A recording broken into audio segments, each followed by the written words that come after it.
আসসালামু আলাইকুম। আশা করি সকলেই ভালো আছেন। সুপ্রিয় চাকরি প্রত্যাশী ভাই ও বোনেরা, ঢাকা মেট্রো রেলে একটা নতুন নিয়োগ সার্কুলার প্রকাশ করা হয়েছে। বর্তমানে এই সার্কুলারের আবেদনও চলমান রয়েছে।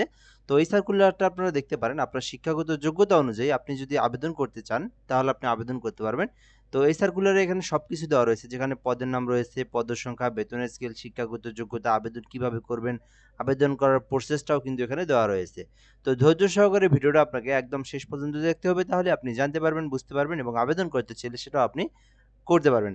আরেকটা বিষয় হচ্ছে, আমাদের চ্যানেলে যারা নতুন ভিডিওটা দেখতেছেন অবশ্যই চ্যানেলটিতে সাবস্ক্রাইব করে রাখবেন।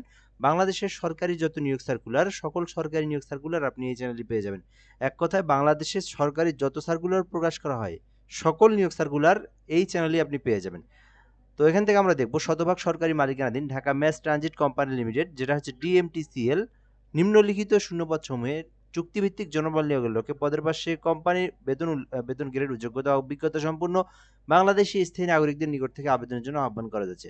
অর্থাৎ এটাতে আবেদন করতে বাংলাদেশের যে কোনো জেলার যে কোনো প্রার্থী, ছেলে মেয়ে উভয় আবেদন করতে পারবে। আর এটা কিন্তু ঢাকা মেট্রো রেলের চুক্তিভিত্তিক নিয়োগ দেওয়া হবে এবং বেতন ভাতা যেটা কোম্পানির নিয়ম অনুযায়ী, মেট্রো রেলের নিয়ম অনুযায়ী সেটাই আপনি পেয়ে যাবেন। তো ১ নম্বর পদের নাম রয়েছে পরিচালক, যেখানে ৩য় গ্রেডের নিয়োগ দেওয়া হবে। ৩য় গ্রেড তো বুঝতে পারতেছেন, ১,২৯,৯৫০ টাকা বেতন। ৩য় গ্রেডের একটি পদ রয়েছে। শিক্ষাগত যোগ্যতা চাওয়া হয়েছে যেকোনো স্বীকৃতি বিশ্ববিদ্যালয় থেকে হিসাব বিজ্ঞান অথবা ফিন্যান্স নিয়ে আপনাকে মাস্টার্স ডিগ্রি করে থাকলে আপনি আবেদন করতে পারবেন। আর অভিজ্ঞতা হচ্ছে মিনিমাম ২০ বছরের কাজের অভিজ্ঞতা থাকলে আপনি আবেদন করতে পারবেন। ২ নম্বর পদের নাম রয়েছে পরিচালক, প্ল্যানিং অ্যান্ড ডেভেলপমেন্ট একটি পদ রয়েছে। শিক্ষাগত যোগ্যতা চাওয়া হয়েছে যেকোনো স্বীকৃতি বিশ্ববিদ্যালয় থেকে বা ইনস্টিটিউট হইতে সিভিল ইঞ্জিনিয়ারিং নিয়ে আপনাকে বিএসসি করতে হবে। তো যারা পলিটেকনিক থেকে লেখাপড়া করতেছেন বা করছেন, তো আপনাদেরকে কিন্তু সিভিল ইঞ্জিনিয়ার নিয়ে বিএসসি করলে আপনারা আবেদন করতে পারবেন। আর এখান থেকে বিষয়টা বলে দেওয়া হয়েছে, যারা অনার্স ডিগ্রি করেছেন, অনার্স মাস্টার্স করেছেন, যারা জেনারেল থেকে পড়ছেন আ বিশ্ববিদ্যালয় থেকে, তারাও কিন্তু আবেদন করতে পারবেন।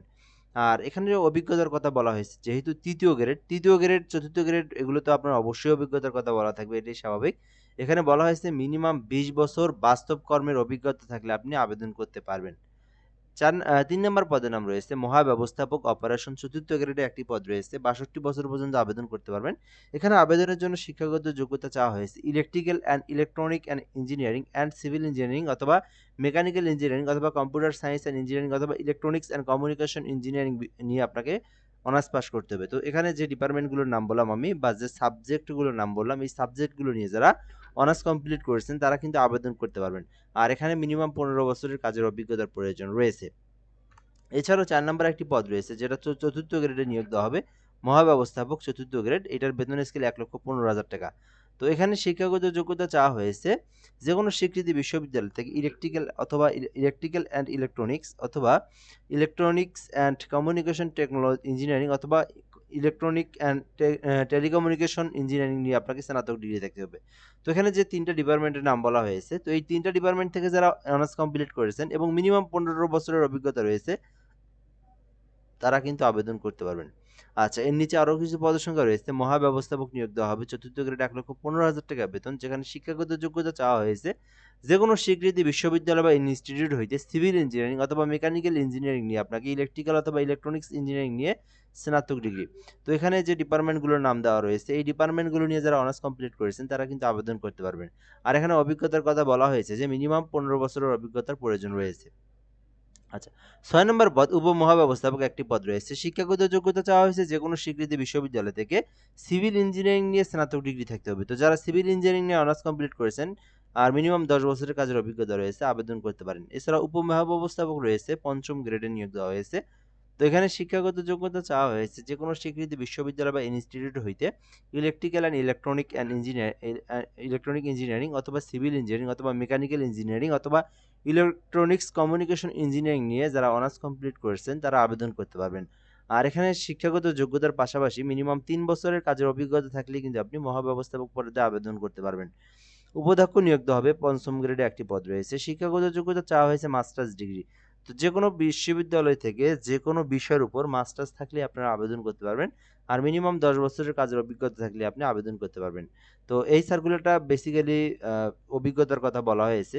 মানে আপনারা দেখতেই পারতেছেন ১ম থেকে ৫ম গ্রেডের মধ্যে, যার কারণে কিন্তু অভিজ্ঞতার প্রয়োজন, আবার হাই কোয়ালিটির শিক্ষাগত যোগ্যতা প্রয়োজন।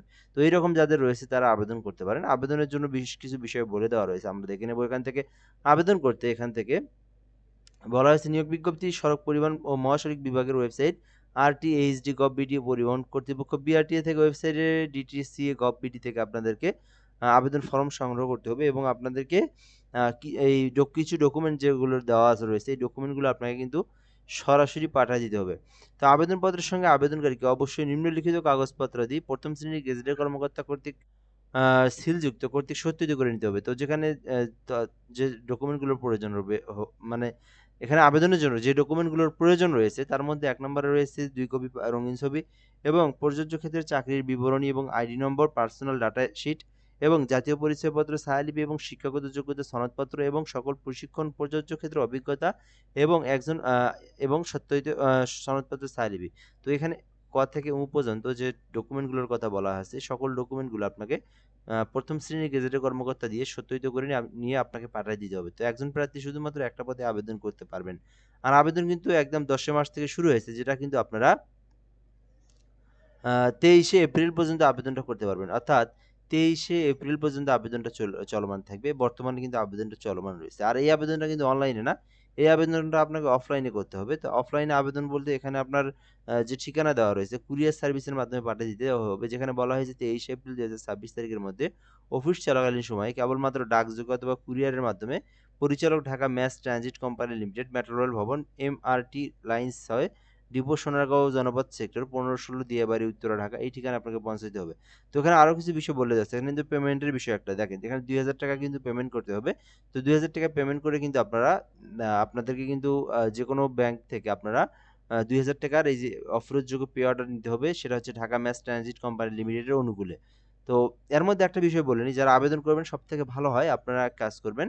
আপনারা এই যে এই সার্কুলারটা আপনারা ডাউনলোড দিবেন। কই থেকে ডাউনলোড দিবেন? এই যে ঢাকা মেট্রো রেল নিয়োগ বিজ্ঞপ্তি লিখলে গুগলে পাবেন, অথবা সবথেকে ভালো হয় DMTCL.gov.bd লিখে অনলাইনে সার্চ করলে ১ম এই যে ওয়েবসাইটে আসবে ওখান থেকে নোটিশ বোর্ড থেকে আপনারা এই পিডিএফটা ডাউনলোড করে আপনারা ওখান থেকে পড়ে নিতে পারেন। ঠিক আছে? তো এখানে আপনি আরো সুন্দর করে পড়ে দেখবেন কি কোথায় আছে না আছে, কি প্রয়োজন হয়। তো সকল ডকুমেন্ট নিয়ে আপনাকে এই যে দিয়ে বাড়ি এই ঠিকানায় পাঠায় দিলে আপনার আবেদনটা হবে। পরবর্তীতে আপনাকে এসএমএস দিয়ে রাখা হবে এবং পরীক্ষা নেওয়া হবে। সকল কিছু ঠিকঠাক থাকলে আপনাকে চাকরিতে যোগদানের জন্য নিয়োগ দেওয়া হবে। সো বুঝতে পারতেছেন এই সার্কুলারের সকল তথ্য। যারা আবেদন করতে চাচ্ছেন ২৩শে এপ্রিল পর্যন্ত রয়েছে। এর মধ্যে আপনার সকল ডকুমেন্টগুলো পাঠিয়ে দিয়ে আবেদনটা কমপ্লিট করতে হবে। তো এই পর্যন্ত আজকের ভিডিওটা। ধন্যবাদ। ভালো থাকবেন। আসসালামু আলাইকুম।